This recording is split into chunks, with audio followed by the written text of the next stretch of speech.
Hello guys, ഇന്നത്തെ യാത്ര എന്ന് പറയുന്നത് പോണ്ടിച്ചേരിയിലേക്കാണ്. അപ്പോൾ നമ്മൾ രാവിലെ ഒരു 6 മണി സമയത്താണ് സ്റ്റാർട്ട് ചെയ്തിട്ടുണ്ടായിരുന്നത്. ബൈ റോഡാണ് നമ്മൾ പോകുന്നത്. അപ്പോൾ ഐശ്വര്യക്കാണെങ്കിൽ ചെറിയൊരു പനിയൊക്കെ ഉണ്ടായിരുന്നു രാവിലെ. അപ്പോൾ നമ്മൾ മരുന്നൊക്കെ കൊടുത്തിട്ടാണ് സ്റ്റാർട്ട് ചെയ്തിട്ടുണ്ടായിരുന്നത്. പിന്നെ നമ്മൾ പോകുന്നത് ഒരു വീക്ക് ഡേ ആണ്, ഒരു തേഴ്സ്ഡേ ആണ് നമ്മൾ സ്റ്റാർട്ട് ചെയ്തിട്ടുണ്ടായിരുന്നത്. അതുകൊണ്ട് തന്നെ റോഡിലൊക്കെ നല്ല തിരക്ക് കുറവുണ്ടായിരുന്നു. ഐശ്വര്യ ക്ഷീണിച്ച് കിടന്നുറങ്ങുകയാണ് ആൾ മരുന്നൊക്കെ കഴിച്ചിട്ട്. അപ്പോൾ കുട്ടിപ്പെണ്ണ് എഴുന്നേറ്റിട്ടുണ്ട്. ആൾ ചെറുതായിട്ടൊന്ന് ആക്റ്റീവ് ഒക്കെ ആയിട്ടുണ്ട്. മരുന്നിൻ്റെ ഒരു എഫക്റ്റിൽ ആൾ ഓക്കെ ആയിട്ടുണ്ട്. നമ്മൾ സ്ഥിരം റൂട്ടായ പാലക്കാട്, കോയമ്പത്തൂർ, സേലം ആ റൂട്ട് തന്നെയാണ് നമ്മൾ പോകുന്നത്. അപ്പോൾ ആ പാലക്കാടിൻ്റെ ആ വ്യൂ എന്ന് പറയുന്നത് എപ്പോഴും അത് മനോഹരമായിട്ടുള്ള ഒന്ന് തന്നെയാണ്. പിന്നെ നമ്മൾ ഒരുപാട് നേരത്തെ കാത്തിരിപ്പിന് ശേഷം ഒരുപാട് കിലോമീറ്ററുകൾ താണ്ടി നമ്മൾ അവസാനം അത് കണ്ടിരിക്കുകയാണ്. ആ പോണ്ടിച്ചേരി എന്നുള്ള ബോർഡ് കാണാൻ വേണ്ടി നമ്മൾ ഒരുപാട് വെയിറ്റ് ചെയ്തിട്ടുണ്ടായിരുന്നു. 220 കിലോമീറ്ററും കൂടെ ഉള്ളൂ. പിന്നെ പോകുന്ന വഴിയിൽ നമുക്ക് മനോഹരമായിട്ടുള്ള ഒരുപാട് കാഴ്ചകളൊക്കെ കാണാൻ പറ്റിയിട്ടുണ്ടായിരുന്നു.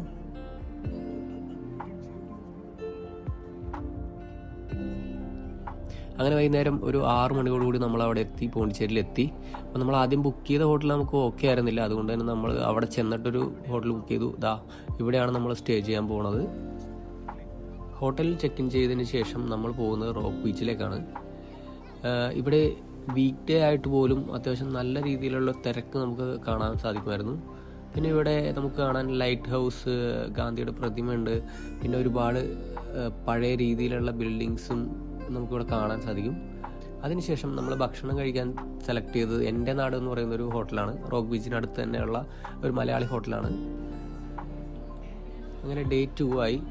ഇതാണ് നമ്മുടെ റൂമിൽ നിന്നുള്ള വ്യൂ എന്ന് പറയുന്നത്, രാവിലത്തെ ഒരു വ്യൂ എന്ന് പറയുന്നത്. പോണ്ടിച്ചേരിയിലെ ആദ്യത്തെ ദിവസം നമ്മൾ നേരെ പോകുന്നത് റോക്ക് ബീച്ചിൻ്റെ സൈഡിലേക്കാണ്. ഇതൊരു ഫ്രൈഡേ ആണ്. അപ്പോൾ നിങ്ങൾക്ക് കാണാൻ പറ്റും അത്യാവശ്യം നല്ല രീതിയിലുള്ള തിരക്കുണ്ട് റോഡിൽ. 2 വീലേഴ്സ് ഒരുപാടുണ്ട്. നമുക്കിപ്പോൾ കൊച്ചിയായിട്ടൊക്കെ കമ്പയർ ചെയ്യുകയാണെങ്കിൽ എനിക്ക് തോന്നുന്നു ഒരു 4 ടൈംസ് കൂടുതലുണ്ടെന്ന് തോന്നുന്നു 2 വീലേഴ്സ്. എവിടെ നോക്കിയാലും നമുക്ക് കാണാം. ഒരുപാട് പാർക്ക് ചെയ്തിരിക്കുന്നത് കാണാം, ഒരുപാട് റോഡുകളിൽ തന്നെ ഓടിക്കൊണ്ടിരിക്കുന്നത് കാണാം. ഫുഡ് കഴിക്കാനായി സെലക്ട് ചെയ്തത് ആനന്ദ് ഭവൻ എന്ന് പറയുന്ന ഒരു വെജിറ്റേറിയൻ ഹോട്ടലാണ്. റേറ്റ് അല്പം കൂടുതലാണെങ്കിലും നല്ല ഫുഡായിരുന്നു.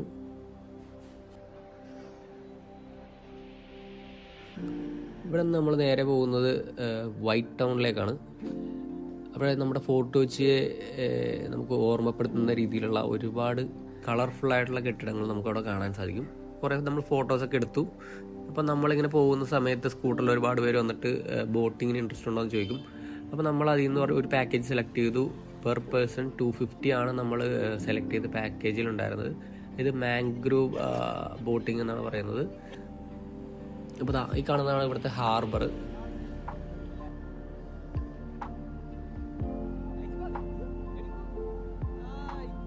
ഇത് നമ്മൾ വളരെയധികം എൻജോയ് ചെയ്തൊരു ബോട്ടിംഗ് ആണ് ആക്ച്വലി. ഇതിപ്പോൾ നിങ്ങൾക്ക് കാണുമ്പോൾ തന്നെ അറിയാൻ പറ്റും. ഇത് നമ്മൾ ഇംഗ്ലീഷ് സിനിമകളിലൊക്കെ കാണുന്ന, അതായത് ആമസോൺ കാടിനെ നമുക്ക് ഓർമ്മപ്പെടുത്തുന്ന രീതിയിലുള്ള ഒരു വ്യൂ ആയിരുന്നു ആക്ച്വലി. ഇതൊരു കണ്ടൽ കാട് എന്ന് വേണമെങ്കിൽ പറയാം. 2 സൈഡിലും കണ്ടലുകൾ നിറഞ്ഞൊരു ഏരിയ ആണ് ആക്ച്വലി ഇത്.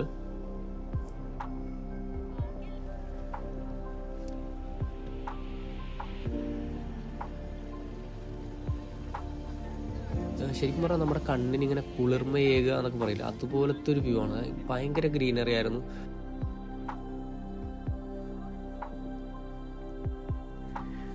സൂര്യപ്രകാശം ഇലകളിലൂടെ ഇങ്ങനെ അരിച്ചിറങ്ങുന്നത് നല്ല ഭംഗിയുള്ളൊരു കാഴ്ചയായിരുന്നു.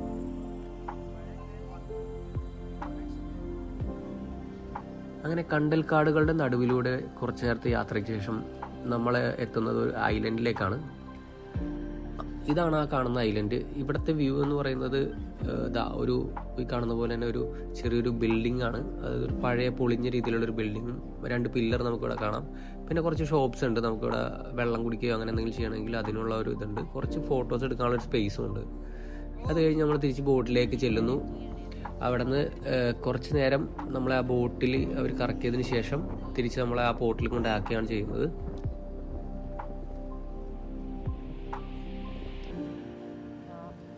അടുത്തതായി പോയത് സെറേനിറ്റി ബീച്ചിലേക്കാണ്. അപ്പോൾ ഈവനിങ് കുറച്ച് ടൈം നമ്മൾ അവിടെ സ്പെൻഡ് ചെയ്തിട്ടുണ്ടായിരുന്നു.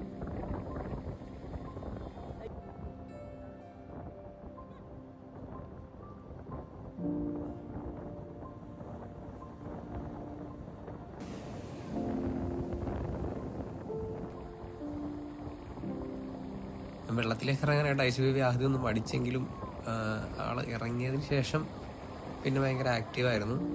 അപ്പോൾ ആളുടെ പനിയൊക്കെ ഓൾമോസ്റ്റ് മാറിയായിരുന്നു, ഓക്കെ ആയിട്ടുണ്ട് ആൾ.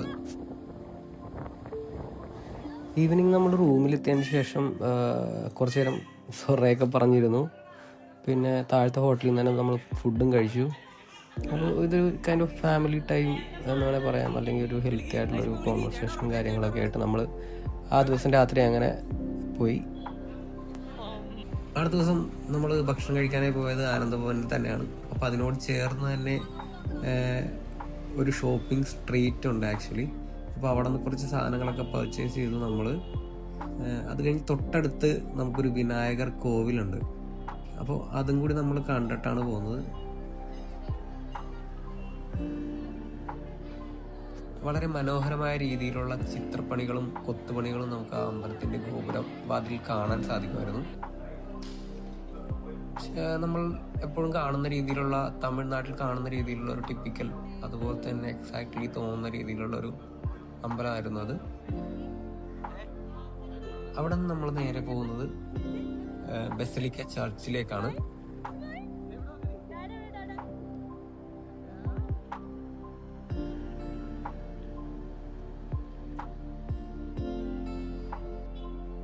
ചർച്ചിൽ നിന്ന് ഇറങ്ങിയതിന് ശേഷം നമ്മൾ പോയത് ആർട്ട് ആൻഡ് ക്രാഫ്റ്റ് വില്ലേജിലേക്കാണ്.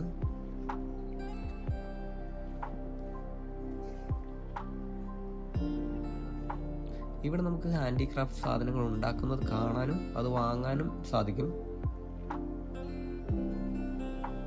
വളരെ വ്യത്യസ്തമായ രീതിയിലുള്ള പല രീതിയിലുള്ള ആർട്ട് വർക്കുകളും ഹാൻഡിക്രാഫ്റ്റ് ഐറ്റംസും നമുക്കിവിടെ കാണാൻ സാധിക്കും. ഇതിനോട് ചേർന്ന് തന്നെയുള്ള ഒരു ബിൽഡിങ്ങിൽ അനിമൽസിൻ്റെ മോഡൽസ് ഉണ്ടാക്കി വെച്ചിട്ട് കാണാൻ സാധിക്കും. ഒറ്റ നോട്ടത്തിൽ കണ്ടു കഴിഞ്ഞാൽ നമുക്കത് പെട്ടെന്നൊരു ഒറിജിനൽ അനിമലിനെ കാണുന്നത് പോലെ തന്നെ ഫീൽ ചെയ്യുന്ന രീതിയിലുള്ള ക്രിയേറ്റീവായിട്ടുള്ള ആർട്ട് വർക്കുകളായിരുന്നു ഇത്.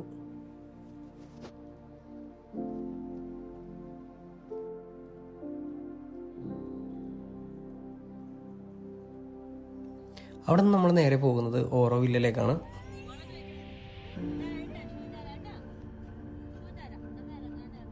ഒരു കാടിനുള്ളിലൂടെ സഞ്ചരിക്കുന്നു എന്ന രീതിയിലുള്ളതായിരുന്നു അവിടുത്തെ വഴികളെല്ലാം തന്നെ.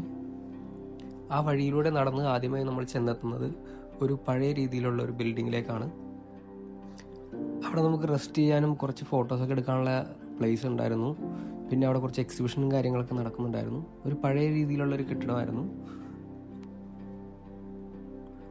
പിന്നെ അവിടെ നിന്ന് പോകുന്ന വഴികളിലെല്ലാം തന്നെ നമുക്ക് ഒരുപാട് ഷോപ്സ് കാണാൻ സാധിക്കും. അവിടെ ഇവരുടെ നാട്ടിലുണ്ടാക്കുന്ന രീതിയിലുള്ള പല പല സാധനങ്ങൾ നമുക്ക് കാണാം. അവിടെ നിന്ന് ഏകദേശം 1.5 കിലോമീറ്ററാണ് നമ്മുടെ വ്യൂ പോയിന്റിലേക്കുള്ളത്. പക്ഷേ എങ്കിലും വണ്ടി ഉണ്ടെങ്കിലും നമ്മൾ നടന്നു പോകാമെന്ന് തീരുമാനിച്ചു. വഴിയിൽ കണ്ട ഈ ആൽമരം നമ്മൾ അത്ഭുതപ്പെടുന്ന രീതിയിലുള്ളതായിരുന്നു. ഇതിൻ്റെ വേരുകളെല്ലാം ഇറങ്ങിയിട്ട് അതും ഒരു മരം എന്നുള്ള രീതിയിൽ മാറിക്കഴിഞ്ഞിരുന്നു. നമ്മുടെ വ്യൂ പോയിന്റിലേക്ക് എത്തി. ഇതാണ് ആ പോയിന്റ്. ആക്ച്വലി ഇത് നമുക്ക് ദൂരെ നിന്ന് കാണാൻ മാത്രമേ സാധിക്കുള്ളൂ. ഇതിനടുത്തോട്ടൊന്നും പോകാനോ അതിൻ്റെ ഉള്ളിൽ കയറാനോ ഒന്നും സാധിക്കില്ല. തിരിച്ച് വ്യൂ പോയിന്റിൻ്റെ എക്സിറ്റിൽ വന്നതിന് ശേഷം നമ്മൾ സാധനങ്ങൾ പർച്ചേസും ചെയ്ത് അന്ന് രാത്രി ഹോട്ടലിൽ സ്റ്റേ ചെയ്തിട്ട് അടുത്ത ദിവസം നമ്മൾ തിരിച്ച് വീട്ടിലേക്ക് മടങ്ങുകയാണ് ചെയ്തത്.